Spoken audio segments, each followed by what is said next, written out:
ನಮಸ್ಕಾರ ಸ್ನೇಹಿತರೆ. ಶತಪ್ರತಿಶತ ಭಾರತದ ಹಳೆಯ ಸಂಸತ್ ಭವನದಂತೆ ಇರುವ ಈ ಮಂದಿರವನ್ನು ತಂತ್ರದ ವಿದ್ಯಾಲಯವೆಂದು ಕರೆಯಲಾಗುತ್ತದೆ. ಎಲ್ಲಿದೆ ಈ ಮಂದಿರ ಮತ್ತೆ ಇದು ನಮ್ಮ ಹಳೆಯ ಸಂಸತ್ ಭವನವನ್ನು ಹೇಗೆ ಹೋಲುತ್ತದೆ ತಿಳಿಯೋಣ ಬನ್ನಿ. ಮಧ್ಯಪ್ರದೇಶದ ಮೊರೇನಿ ಜಿಲ್ಲೆಯಿಂದ 30 ಕಿಲೋಮೀಟರ್ ದೂರದಲ್ಲಿ ಚೌಸಟ್ ಯೋಗಿನಿ ಮಂದಿರವಿದೆ. ಈ ಮಂದಿರ ತನ್ನ ತಂತ್ರ ಮಂತ್ರಕ್ಕಾಗಿ ಪ್ರಸಿದ್ಧವಾಗಿದೆ. 11ನೆಯ ಶತಮಾನದಲ್ಲಿ ಕಕ್ಷಪತ್ ರಾಜ ದೇವಪಾಲರಿಂದ ಈ ಮಂದಿರ ನಿರ್ಮಾಣವಾಗಿದೆ. ಈ ಗೋಲಾಕಾರದ ಆಲಯದಲ್ಲಿ 64 ಮಂದಿರವಿದೆ. ಮತ್ತೆ ಪ್ರತಿಯೊಂದು ಮಂದಿರದಲ್ಲಿ ಒಂದು ಶಿವಲಿಂಗವಿದೆ. ಪ್ರಾಚೀನ ಕಾಲದಲ್ಲಿ ತಂತ್ರ ಮಂತ್ರದ ವಿದ್ಯೆಯಲ್ಲಿ ಸಿದ್ಧಿ ಪಡೆಯಲು ಈ ಮಂದಿರಕ್ಕೆ ಬರುತ್ತಿದ್ದಾರೆಂದು ಹೇಳಲಾಗುತ್ತದೆ. ಸಂಪೂರ್ಣ ಮಂದಿರ 101 ಕಂಬಗಳ ಮೇಲೆ ಸ್ಥಿರವಿದೆ.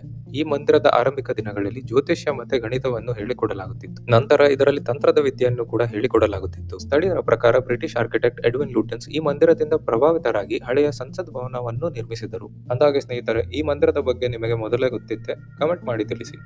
ಸ್ನೇಹಿತರೆ, ಇದೇ ತರ ಇಂಟ್ರೆಸ್ಟಿಂಗ್ ವಿಷಯಗಳ ಬಗ್ಗೆ ತಿಳಿಯಲು ನಮ್ಮ ಚಾನೆಲ್ನ ಸಬ್ಸ್ಕ್ರೈಬ್ ಮಾಡಿ, ಲೈಕ್ ಮಾಡಿ, ಶೇರ್ ಮಾಡಿ ಮತ್ತು ನಿಮ್ಮ ಅನಿಸಿಕೆಯನ್ನು ಕಮೆಂಟ್ ಮಾಡಿ ತಿಳಿಸಿ.